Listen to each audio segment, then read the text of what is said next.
Hey guys, Luke here, and welcome back to Season 3, Episode 4 of my West Tigers Crew mode on Rugby League Live 3. Now, obviously, if you've seen the previous episodes, you know we've had a very, very good preseason. Obviously, the Nines wasn't the greatest, but in terms of actual proper 13-a-side games, we're absolutely killing at the moment. Smashed the Dragons, smashed the Cowboys, and we're looking to smash St Helens.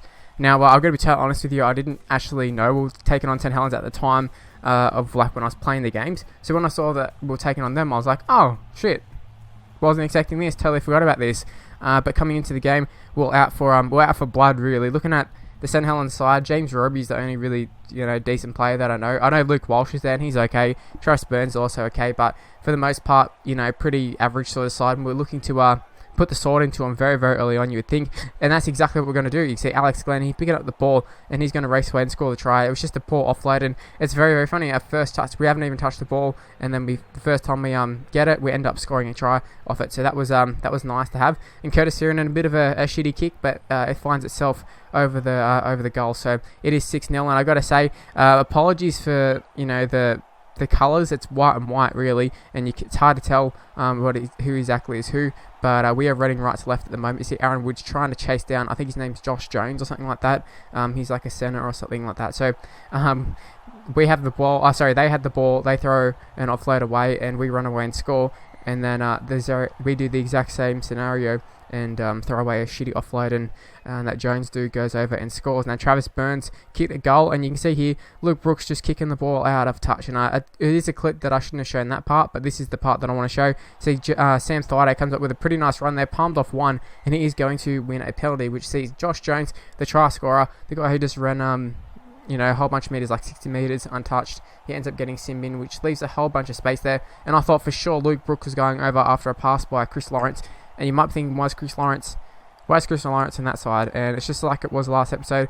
Accidentally keep playing them on the wrong side, and I switch in mid-game. And you'll probably find after this, after noticing Chris Lawrence, oh shit, he's just about to score a try, we will eventually move him and Nofaluma and swap him with Naguama and Tim Simona, because they're on the opposite sides.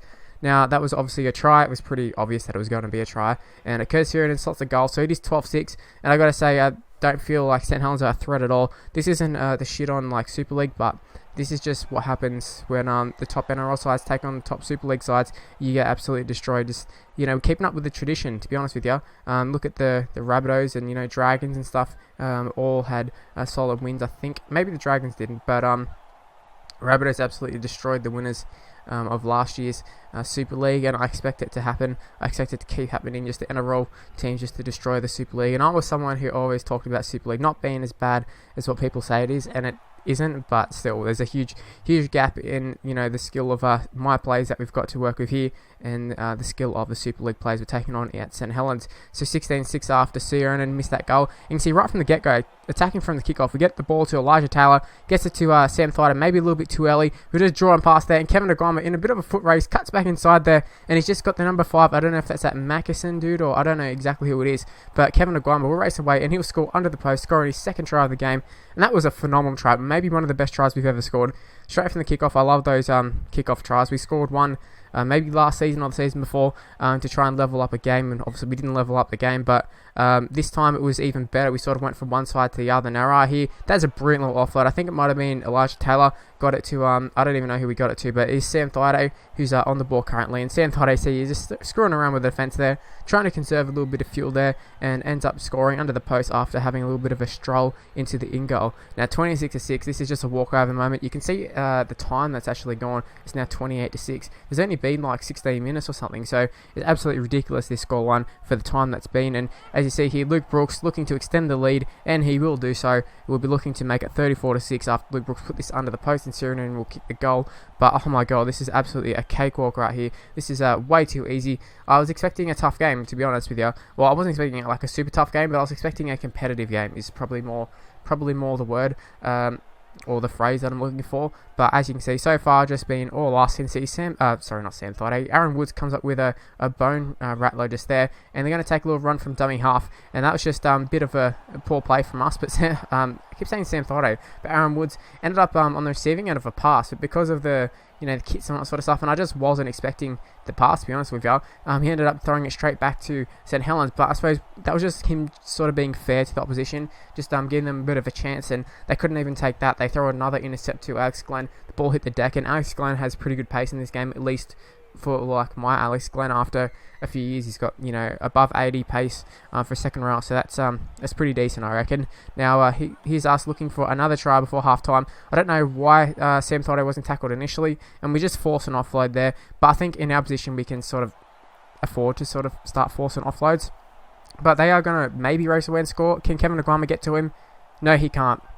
Unfortunately, Kevin Naiqama couldn't get to him. He does get he does touch him late on, but obviously it was to no avail as they go and score. So St Helens, they score a bit of a consolation try. It is funny to say consolation try at this point. It's so early on in the game, still in the first half, but that's exactly what it is. At 40-10, can they make it 40-12? Try and get a respectable scoreline, if there is a respectable scoreline at what we're playing at. We are an under 20s team. I don't think we're going to be conceding 40 points in a game. So I'm feeling pretty comfortable with this one. 14 out of 19 completions. It isn't the greatest, but obviously you can see it's working out for us. And Nofaluma looking to start us off very, very strong in the second half, and he does get brought down short of the line. I couldn't believe it. That doesn't happen very often, but we do notice that they are short on the right hand side. And we threw a big cutout past Chris Lawrence. They were probably unlucky that the winger raced up and didn't attempt to tackle him, whatever, but we'll take it. And Curtis Sirian slots it over, straight over the black dot there, and we are just absolutely flogging them. I think we've hit the 50 mark. I know we haven't. We haven't quite hit the 50 mark, but we're looking for the 50 mark, which is what we're hoping to do right here. Luke Brooks, can he make it for his second try of the game? I think he can. He's got a lot of pace, this kid. Luke Brooks finally realising his potential, if he hasn't already for us, but absolutely killed it right there. Through the dummy, went through and just took it around the fullback, resulting in us reaching 50 points, now 52, that Curtis Sirian has kicked the goal from right in front, and this is just an onslaught. This is absolutely appalling stuff here from St Helens, but absolutely incredible work from us. Now, you see right there, Sirian jumped in a dummy half, so he wasn't in his usual position, but it doesn't really matter. James Tedesco doing work here, and you see Nofaluma, all he's going to do is race to the in goal, and that is another try scored for David Nofaluma. Actually, I think this is his first try of the game, to be honest with you. It is his first try of the game. He got brought down earlier, but it's another try to add to the tally of our total team. So 56-12. I cannot actually believe this scoreline, and you might be wondering, like, one game. You know it was going to be one game coming to this episode, but you're thinking, man, the length of this video, how can this possibly be this long with just one game? Now you're realizing it is 58-12. That is a lot of tries. I don't know the exact number, but it definitely is a lot of tries. And right here, that is a bit of a try saver. James Tedesco comes up with a nice tackle there. Also came up with another one. That was Martin Tapau that time, who gave away a penalty, but you can see here, fifth tackle, we did end up holding them up, and I'm not sure exactly who it was. Maybe Tedesco again ended up just holding them up over the line, and that was handover. So we survived that set. And I say survive, but we pretty much were gonna survive it every time. They had no chance of really getting anywhere. And right here, Tim Simona did so well, got on the outside of his centre.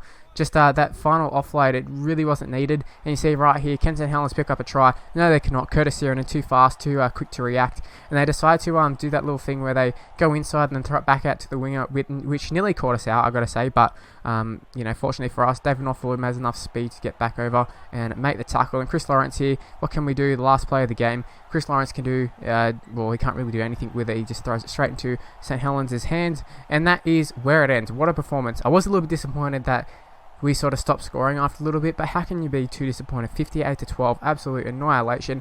The only thing is, you can see completions there, 21 out of 32, so they really fell away in that second half.